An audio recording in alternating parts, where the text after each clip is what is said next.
What is up, everybody? It is Friday. Usually I do a live, excuse me, usually I do a live Monday, Wednesday, Friday to just kind of give you guys some more sports stuff to talk about. Once again, welcome to episode 58. I'm happy to get everybody here today. There are going to be a lot of different things going on. And real quick, I'm just going to share this. It's going to be a pretty quick episode. It looks like Tristan is in North Dakota going pheasant hunting, so we're just kind of doing this by ourselves. We're doing our own thing. Just to kind of get the ball rolling here. Episode 50, I just thought it'd be a good time to do a live stream on a Friday as people get ready for the weekend, get ready for another week of NFL football action. So, I'm really excited to get going here. I'm about to copy and paste the subjects that I'll be talking about in the description now, in the comment section. Let me know what you guys think. I just did that, so you guys should be able to see what's in there. So a lot of different things to cover. But for those of you that watch us on YouTube, make sure to like and subscribe to our channel. Also, leave a comment on this video. Once it's up, it should be up on tomorrow, Saturday. So, we're getting ready to hear to episode 58 once again. Live stream, just kind of making sure everything is a go right now, and everything is looking pretty good. So quite a bit to talk about when it comes to the NFL, especially for the weekends. Also, I forgot to add that we'll be doing kind of a preview for the Vikings and Packers, and I'm going to talk about that starting out with. But once again, for those of you that join the live stream, join the show, make sure you guys like us on Facebook as well as follow us on all social media platforms, and once again, subscribe on YouTube as well. So with that, let's get started. As far as a preview for the Vikings and the Packers coming up this weekend, there is a lot of people that are putting the Vikings down, and I think that they probably are going to lose. I'm not sure what the spread is. I believe the Packers are favored by 7 from what I've last heard. But it looks as though the Packers are the clear favorites in Lambeau because it is a tough place to play. But it also is one of those things where it's going to be a great game. Any game against these two teams that it really covers these two teams. It's always going to be a good game. It doesn't matter what anybody says, and it's just going to be a lot of fun. It's looking like the Green Bay Packers are favored by 6.5 points. That's how it goes. Especially not only because of what the Packers have done this season, but also quite frankly they're in Lambeau, which again is a very tough place to play, and I believe there will be fans there in the stadium. So. Going to be really interesting to see how this all folds out. And if there's not fans, well, I would still understand why people are picking the Packers to win. But here's the thing. The Vikings have nothing to lose. Last time I checked, that's about as good as motivator as anything, other than playing one of your in-conference or in-division rivals. So last time I checked, that's also really good motivation for the Vikings, who have had 2 weeks to go over the Packers tape, 2 weeks to look at Aaron Rodgers and see what this offense is doing, look at Aaron Jones. This defense, I believe you can run on this defense. Dalvin Cook, if everything goes according to plan for the Vikings, should at least have a 100-yard day for the Vikings. And the Vikings should be able to effectively run their play action all game long. Now, that's in a perfect world. Obviously, we're going to have to see what goes on, but there's a lot of different things in terms of what the Vikings and Packers, what this matchup will mean and how it will look moving forward. But once again, I do expect it to be a great game, a lot of great things happening, especially as the Vikings move forward with this season and possibly dumping Kirk Cousins. I don't know. We'll talk about that another day. But as far as the keys for the Vikings, it's very simple. You got to get Dalvin Cook going early and often. The play action has to be implemented in the game plan. I've noticed this with Gary Kubiak. Whenever he has the chance to absolutely just go out there and game plan and do his thing, the first scripted plays are actually pretty good in terms of running the football, setting, getting the running started, as well as just kind of getting the things set up. So it is honestly, he does script a very good game plan, as Kubiak does. That is, it's going to be very fun to watch, especially how well he will go ahead and script those plays now, or what he will do, because Dalvin Cook off the growing-ish injury that I think a lot of people are worried about, and rightfully so, especially fantasy owners. But I think this could be something that's really fun to that will at least be fun to see how he comes back from that, or at least it might be scary too. But we will see how he looks from that injury. He's had a couple weeks to rest it now. He missed the game against Atlanta. And the Vikings weren't really able to run the football there, but it's kind of how it goes. But anyway, Dalvin Cook looking really good this year. You need to get him going soon, early and often. As far as as Kirk Cousins, again, it's play action, hitting Justin Jefferson, hitting Adam Thielen. let's get Irv Smith Jr. going. He should have his first touchdown of the season. Irv Smith Jr. That is should have his very first touchdown of the season this Sunday against the Packers in Lambeau. He needs to have a good outing. So get him his first touchdown. Kyle Rudolph should have a good game as well. And the Vikings need to spread out the football, especially on the offensive side of the football, if they want to win this game. That's simple. It's that simple. Run the football, spread it out, and that's what the offense needs to do. Defensively, don't let Aaron Rodgers beat you with his arm. That's that simple. It's one of those things where Aaron Rodgers now is almost I wouldn't say he's an ageless wonder, but he's absolutely having a great comeback here. He's been doing pretty well. So as far as what he will bring to this offense and to this, more specifically, the Vikings defense, the challenges he will bring, I think he's Aaron Rodgers. You got to keep him inside the pocket. You got to try to get to him up the middle. The defense, for me, it's play James Lynch. You need to get an interior pass rush. You need to be able to put pressure on Aaron Rodgers early and often, especially up the middle. Keep him inside the pocket so it collapses it down and gets to him. That's what's going to give the Vikings their best chance to win. And overall, it's going to be, honestly, just the greatest thing overall is if the Vikings can get a lot of pressure on Aaron Rodgers. Maybe doing some of that double A-gap blitz, making something happen, Captain, and just get it going, because this is, at the end of the day, this is what it's going to take to win the game. You have to get a lot of pressure on Aaron Rodgers, and the corners have to cover well. I don't know if Cameron Dancer, who was on the COVID-19 reserve list, I don't know if he will in fact be back for the game. If that is the case, we're going to have to look at some of these other guys that are stepping up for the Vikings, guys like Chris Jones, a lot of people that they brought that are probably going to get a shot. Even a guy like Harrison Hand could get his shot as well. Jeff Gladney, who we've seen some good things from, has been steadily improving, and we need to continue that, especially since he's a rookie. He's still got a lot to prove, and the Vikings have to do a lot to be able in order to make that happen, and especially they've got to find a way to slow down Aaron Rodgers and that passing offense just enough. Now, also, last key on defense, shut down Aaron Jones. Shut down Aaron Jones. You're never going to fully stop Aaron Rodgers. He's Aaron Rodgers, but if you can slow him down just enough and take away his running game, the Vikings could win this game if they do just that. If they take away Aaron Jones and make Aaron Rodgers at least second guess himself half of the time, I believe the Vikings come out with a win here. Now, he's not totally unbeatable. I mean, they got I don't want to say that might have gotten exposed against the Bucs. I mean, if you think about it, I mean, the way that the Bucs were able to pour down the Packers, they were forced to make Aaron Rodgers beat that defense, and it's improved defense to say the least. So, moving forward, this will be very interesting. I think it comes down to the fact that, listen, Aaron Rodgers and the Packers are going to have to find a way to get it going. It doesn't matter. They're going to have to find a way to stop Aaron Rodgers. Excuse me. They're going to have to find a way to go ahead and make sure that they take care of business and also find a way to slow down Aaron Rodgers, because he's the one that's going to beat you. Aaron Rodgers is just slow him down just enough. Go out there, get a win, do your thing. Now, the first thing that we're actually going to cover, other than the Vikings and Packers preview, Justin Herbert is going to be a superstar very soon. In fact, he might be a superstar right now. I mean, if we look at this guy, he has 12 touchdown passes, 3 interceptions, over 1,500 yards passing. He's having a better season than Kirk Cousins. Now, of course, that's not saying much, but for a lot of different quarterbacks, he's been having an astute season. He's been having a great season. And he also brings a lot in terms of athleticism, running the football well as well. He's completing 67% of his passes. He's only been sacked 10 times. This kid is legit. He is a guy that I think that they hit on. It's very clear they have hit on him. He's a gunslinger, but his throws find the mark now. He has been absolutely incredible moving forward. He's been fun to watch, and I don't think anybody can necessarily debate that because of how well he has been playing.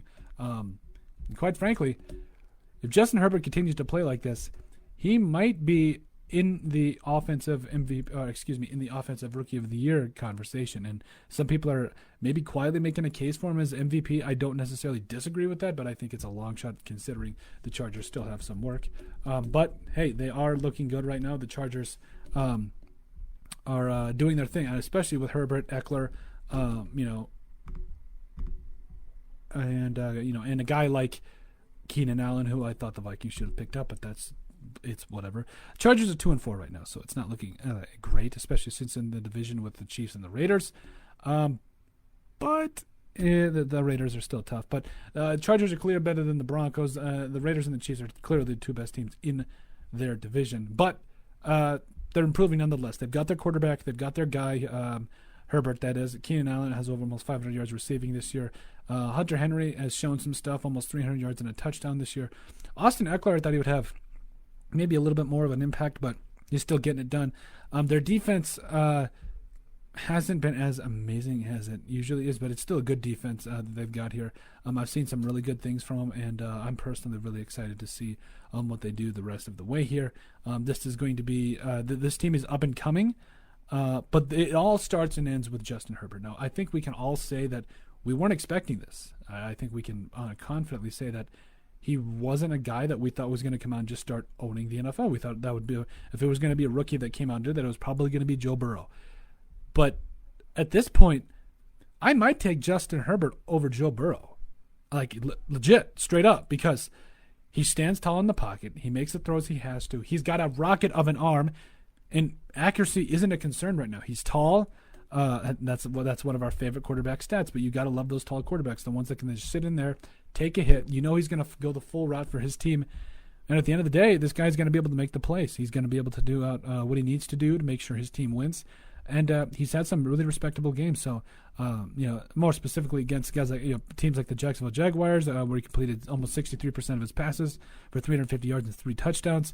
Against the Saints, he had 4 touchdowns, and Tampa Bay 3 more touchdowns. He is on his way to becoming a full-blown star. Like, he is going to be a superstar very, very, very soon, if he's not already. Once again, Justin Herbert out of Oregon. I did think there was a couple of concerns I had with him. Yes, he did show something, a little bit of a gunslinger mentality at Oregon. I was a little concerned how that would translate to the NFL. It's gone. That concern is gone, especially for how well he's played. And he has been absolutely playing lights out. So I think that moving forward, okay, so the Chargers can clearly cross quarterback off their list. Especially for everything that he has done. He's been absolutely amazing. And I think moving forward, it's going to be kind of interesting to see what the Chargers do in order to kind of enhance some of his playmakers and some of his defense specifically. I think that's really there's only that seems to be the only issues I have with the Chargers is the defense, how well this defense can come up and help this young kid out, because if they can in fact do that, the Chargers could be like a playoff contender, like very easily could take on the Raiders, and quite possibly could even take on the Chiefs. Like, think about that for a second. The Chiefs could be in trouble with the Raiders, like with the Chargers, and to me that's absolutely crazy when you think about it, because I mean, back when they had Phillip Rivers and LT, and I mean they were awesome, like they were absolutely incredible. But now the fact that they've legitimately made themselves in that conversation, if they can get some defense in this next year's draft to help out Justin Herbert, I might take the Chargers over just about anybody. They can get some get some. Joey Bosa has been playing out of his mind, but if they can get some secondary help, I still think, and they've still got some good players, but I just think overall that's been the Achilles heel. Clearly they have they've lost a couple games, but at the same time, the point for and against differential, it's only about 5 points. So if they can add a playmaker, even not even through the draft, even just through free agency, this team could turn around rather quickly, and especially with how good their running game is, their young quarterback that's showing up. Heck, maybe if they could even make a run, especially for how well he's playing this year. Highly doubtful, but you never stop hope. You never give up hope, especially as a Chargers fan or as a Vikings fan. But have extremely loved what I've seen from Justin Herbert. Going to be a superstar, people. You heard it here first. Antonio Brown's impact with the Bucs. I believe me and Tristan have had this discussion of where we felt that Antonio Brown was either the number one or number 2 wide receiver, depending on Nuke Hopkins. DeAndre Hopkins. I know I've got to quit saying Nuke because some people don't know who I'm talking about. Antonio Brown's impact with the Bucs could either be monumental or almost non-existent. Like, Chris Godwin has a finger injury. Mike Evans is doing his thing, even though he's heating up. Let's put it that way. He's heating up because, I mean, for Mike Evans, it's been somewhat of a slow year in that. Well, let's just take a look at the stats, shall we? Okay, Mike Evans has 25 catches for 318 yards. Now that's not too bad, but for Mike Evans, through 5-6 games through the season, I would expect him to have closer to 30 maybe even 40 catches, especially Mike Evans, for as much as he gets the ball. He has 6 touchdowns this year, that's actually on par for Mike Evans, so that's kind of good. But Gronk has also been doing some good things too. He's been kind of almost resurging his career with Brady. 22 catches for 280 yards and 2 touchdowns. Chris Godwin, hope that finger surgery, hopefully he's not out for too long. Scott Miller's been doing some stuff. Ronald Jones, he has been I've loved what I've seen from Ronald Jones. He looks great right now. He's running the football well. He's running it effectively. Over 500 yards on the season and 4 rushing touchdowns. I thought Leonard Fournette would have an immense would have a way bigger of an impact than he's having right now. I thought he would take the spot from Ronald Jones, but Jones he's been a respectable running back for a long time now. I believe he was at Texas. I knew this guy was going to be something very special. Excuse me, USC. That's what it was. Yeah, this USC. I knew it was one of those schools way farther down south. But anyway, point is, I knew he was going to be great. He has had through the season 3 straight 100-yard games against the Chargers, Bears, and Packers. And last week, they got to win against the big win against the Raiders, might add, like 45-20. He had 13 carries for 34 yards and a touchdown. Now, not exactly the impact you would thought this guy would have, but he's been kind of incredible. Like, he had 700 yards last year and 6 touchdowns. He's almost got that this season, and he's not even halfway through the season yet. He is a guy to watch out for, and on fantasy especially, he's a guy that you probably might want to get because when Tom Brady has a running game, a good tight end, i.e. Gronk, some wide receivers, some weapons, a defense that isn't a slouch fest. I know we've been saying it all season long, but the Bucs could be pretty legit. They could be a pretty scary team, especially a future Hall of Famer in at quarterback. First ballot, too. Not even a close to a debate there. So there's a lot of things to be excited about if you're a Bucs fan. Now, again, their defense is clearly not as good as their offense, but that doesn't have to be. If they can put up 35 points a game, like they have-ish, or even kind of somewhat of a semblance to that, Antoine Winfield Jr., by the way, amazing. This kid, I'm loving what I'm seeing from him. Already got 2 sacks through the first couple of games of his NFL career. Already had his first pick against the Raiders as well. He actually looks a little bit like his dad too, and he like both physically and also like on the field. Like, he's just making plays out there and doing his thing. I knew he was going to be really good coming out of Minnesota, and I wanted the Vikings to get him, but it is what it is, and on we go, as my grandmother once again would say. As far as the Bucs go, though, this is still a good team. That even though the defense isn't the strongest portion of it, and the saying goes, offense wins games, defense wins championships. It doesn't matter for this team. They've got the offensive weapons. They've got the quarterback. They've got just enough playmakers, especially on defense. Jason Pierre-Paul, 5.5 sacks this year. What? They've got enough pieces that I think this team could make a deep playoff run. They can legitimately challenge the Packers. They already kind of beat them, didn't they? So this could be absolutely something amazing. But as far as Antonio Brown's impact with the Bucs, it could be one of those things where, again, he could have possibly 800 yards, 6 touchdowns, because you've got to realize he's missed almost half the season. And it's going to take, I believe it's going to take a couple weeks to be able to kind of build that rapport with Tom Brady. But at the end of the day, I don't know what that actually means, because in terms of, will it take him that long to get on the page with Tom Brady? Because I feel like, last year they were on the same team together, and he threw a touchdown. He caught a touchdown pass from Tom Brady. This duo clearly can make it work in the NFL, and it's going to be a lot of fun to watch. You guys watch out. Antonio Brown's impact with the Bucs could be the thing that sets them over the top, especially with Goodwin, out with injury, and it could be something really fun to watch. Last thing here, and then I'm going to get moving here and get on with our day here, get on with our weekend and take care of it. The Vikings should sign Dak Prescott in the offseason, but if they don't draft a quarterback, or if they don't have plans to. Dak Prescott was off to an amazing start. Just throwing it out there, not even caring. Off to an amazing start. This year he had 1,800 yards, 9 touchdown passes, and 4 picks. He was just slinging it. Like, he did not care. He was going out there and doing his thing, and he was just going all out for his teammates. And also, might I add, completing 68% of his passes. Just throwing for a ton of yards. Getting it done as far as scoring touchdowns too. If you look at, obviously, the first game of the season against the Rams, that was kind of rough. But if you look at it, they put up 40 points against Atlanta. They put up 31 points against Seattle. They put up 38 points against Cleveland. They put up 37 even though he missed some of that game, about half of that game against the Giants. This team was putting up points, and their defense was kind of the Achilles heel of the squad. Now, the Vikings should take a shot at it because, only if they don't draft a quarterback. If they don't want to go that route, fine, but whatever. Worst case scenario, we could sign a guy like Dak Prescott. Now, the only concern here is contract issues.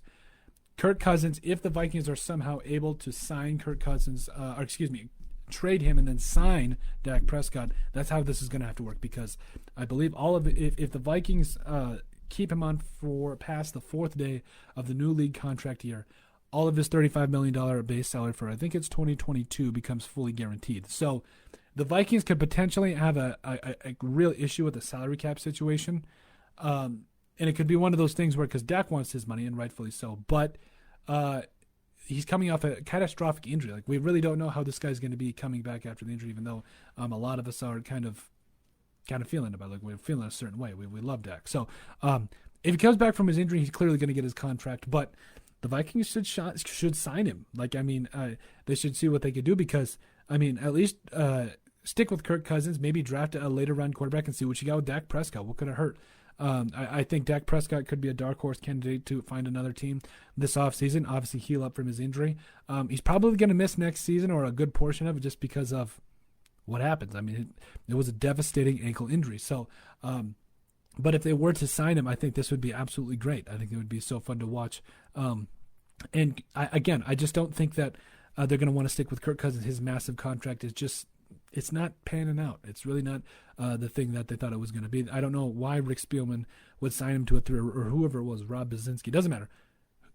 Signed him to a 3-year extension that really pigeonholed the Vikings, and it's going to almost, it's bad when literally the quarterback they just signed to a 3-year multi-million-dollar extension might just be cut out, outright cut. Like, it's like, okay, well, if you're playing that bad, well, then what were you thinking? Because last year was coming off career highs in both touchdown passes, maybe touchdown passes. No, it wasn't touchdown passes, but it was like DVOA, PFF grade, 1 October Offensive Player of the Month. Like, he was coming off a year, possibly his best, not statistically, but his best overall in terms of like overall performance and how well he was playing down the road. Now, again, Kirk Cousins coming in, and it's just, He was looking like it, and that's why I think they signed him to a future deal. Now this year, 6 touchdown passes, 6 picks.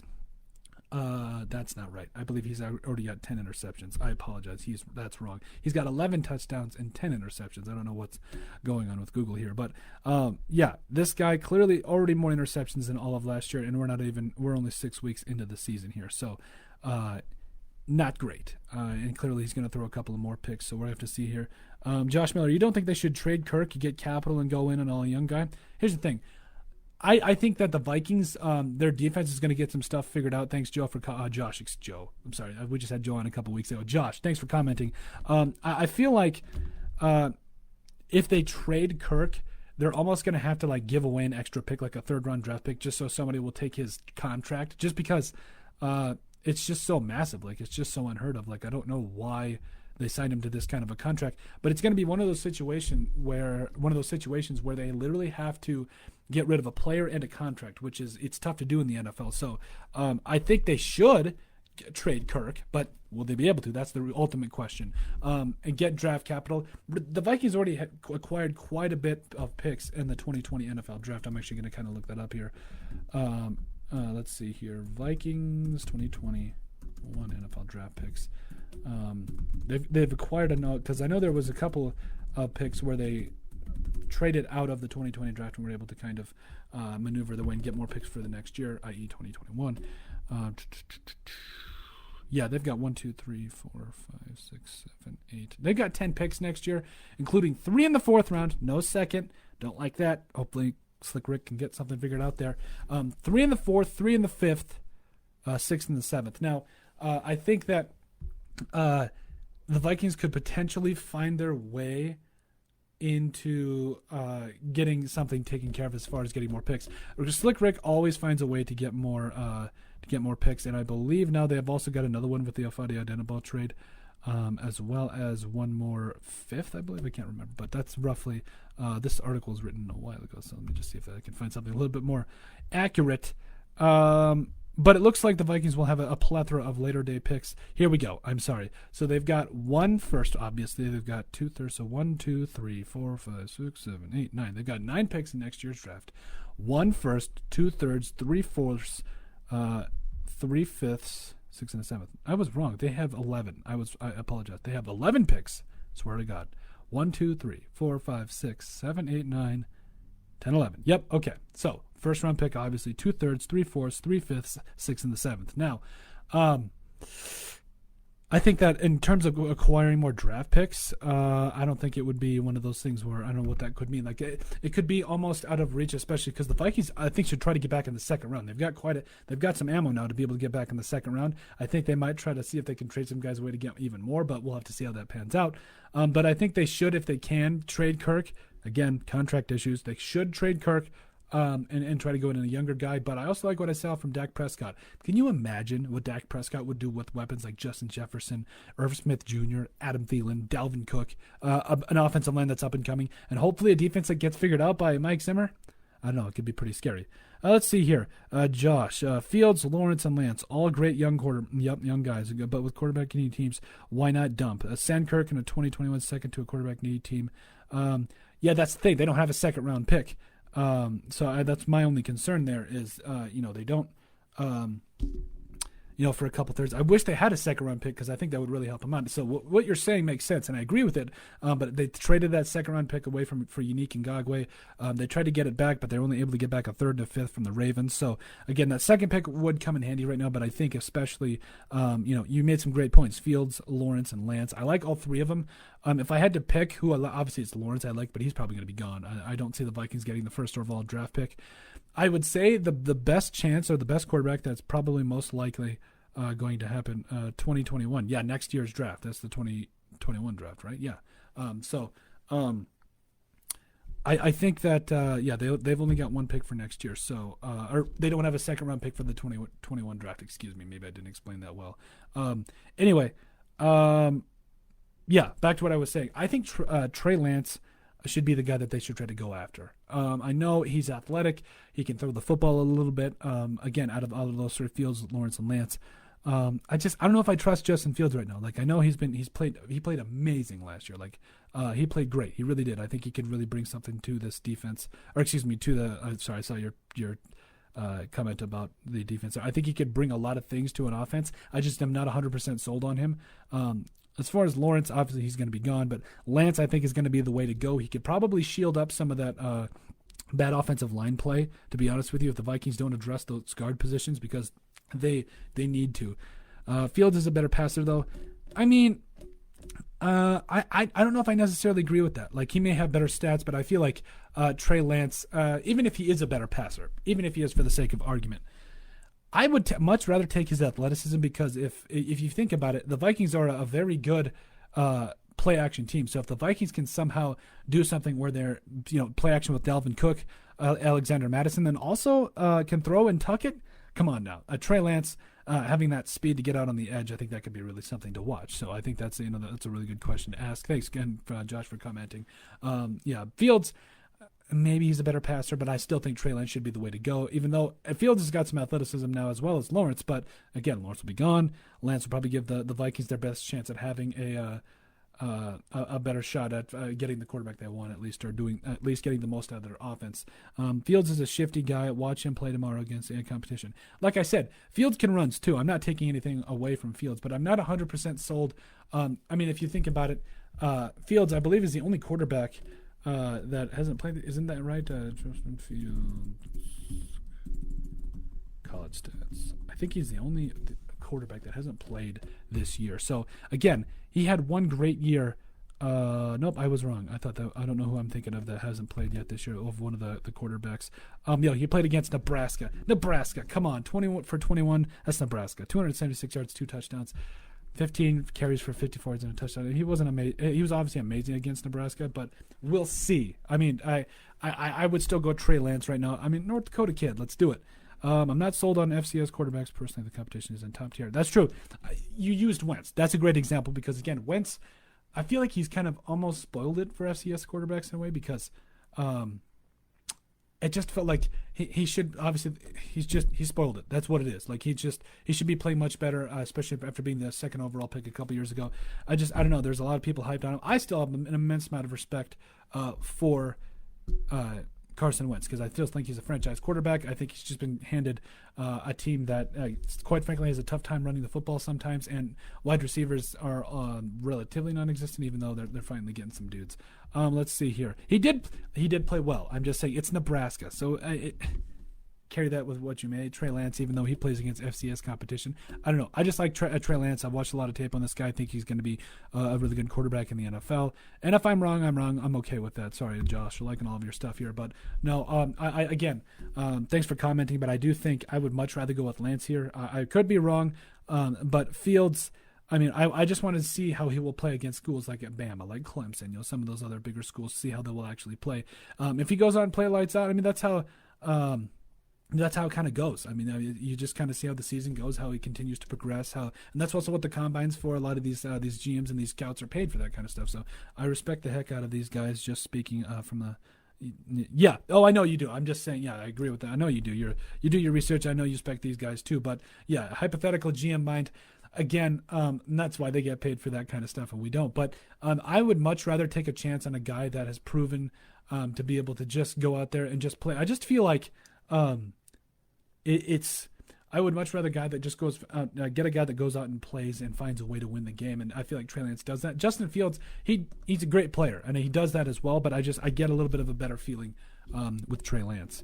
Combine is king ultimately. Yeah, I don't know if either quarterback or how well, they'll run their 40s in and how well they'll throw and everything. But I'm going initially with Trey Lance just because, again, I'm not 100% sold on Justin Fields yet. That could change. In the first round, though, yeah, either Justin Fields, Trey Lance easily going in the first round. I think the Vikings have to go quarterback in the first round. I think that's the number one thing here. And again, I think it could get complicated, especially with how it works out with the Cousins contract issues, as well as how well Dak Prescott, if in fact the Vikings do try to sign him. I doubt it again because of contract issues, just because everything. I just put it in here because I think they should try to just to see what he could do. I don't know if that's again trading Kirk Cousins' contract away because I've seen more out of Dak Prescott at this point than Kirk Cousins. I really have. So I have nothing but love and respect for Dak Prescott. I think he should get his shot. Let's see here. If Lance slips to the second, sure, but I'd take him over Fields. I'd never take him over Fields. I don't know. Like I said, it's going to be really interesting to see how these guys pan out in the NFL. Fields, again, you want to talk about a guy that just goes out there and balls. He does ball. I have no nothing against him, and he's obviously a very good quarterback. I don't know. Trey Lance has got that it factor, if you ask me. Let's see. He obviously played his first year at Georgia, had 41 touchdowns and 3 picks last year. He does seem to be all that in a bag of chips. I'm not saying he's not, but I would much rather. I'll stick with Lance for now, and if down the road I'm wrong, I can take that. But he was in the SEC at Georgia, 4 touchdowns, no picks. Went to the Big Ten, 41 touchdowns, 3 picks in one game against Nebraska, nearly perfect, 20 of 21, 276, 2 touchdowns. Yeah, he's shown some stuff. Yeah, Jordan Love, no kidding. Honestly, that's an ongoing joke here that the Vikings. I mean, if Aaron Rodgers did in fact come to the Vikings, I don't know, that would be amazing to see. But if I'm telling you, it would be true Vikings luck if somehow the Packers got yet another franchise quarterback, and yet the Vikings are truly searching for their very first franchise quarterback. Yeah, I said it. What I mean by a franchise quarterback is a guy that brings a Super Bowl home to Minnesota. Oh, well, the Vikings have never won a Super Bowl. That's what a franchise quarterback does. He brings home Super Bowls, and he does his thing. So the Vikings have never had a franchise quarterback, and maybe they can continue their search for one. And out of a plethora of quarterbacks that have made it difficult. Some have gotten close, but haven't gotten it done. I've said my piece there. So let me know what you guys think about what we covered today. Like I said, a little bit of a shorter episode. We'll be back next week. We will have Denzel Johnson, a former safety. He's the current safety in the NFL. He's an NFL safety. He's most recently played with the Titans. Played his college ball at TCU with guys like Jeff Gladney from the Minnesota Vikings. Really excited to get Denzel Johnson, on the podcast. I think he's going to do a lot of great things in the NFL. And plus, I'm really excited to get him on. He's going to be really fun to converse with and just see about his path in the NFL. What he brings to an NFL team. All that good jazz. Again, played his ball at TCU. He's going to be really fun to have on next week. He's coming on next Friday at 3. I'm thinking that episode will be available that Saturday. Go get Foles then. I don't know. I don't know. The Bears are the worst 5-2 team out there, or the most surprising at least. I don't know. What is it? 5-1, 5-2, 5-3, whatever they are. Doesn't matter. Anywho. Yeah, that's what we got for this week. Once again, those of you that watch us on YouTube, please remember to like, subscribe, and leave a comment. Josh, we appreciate you, my man. You're an OG dude. I appreciate you. I love you, my man. Once again, Denzel Johnson will be joining next week. Make sure you guys tune around for that. Leave a like and a comment. Also, submit your emails to thesportsbp@yahoo.com with your questions, comments, concerns. What are you guys' thoughts as far as what the Vikings should do, as any of the comments or any of the other subjects that we covered? Talking about Justin Herbert, who will be a superstar, Antonio Brown's impact with the Bucs and what that will look like, and if the Vikings should sign Dak Prescott in the offseason if they don't draft a quarterback. I don't know. We'll have to see. So thank you guys. Have a great weekend. Be sure to take it easy. Peace out.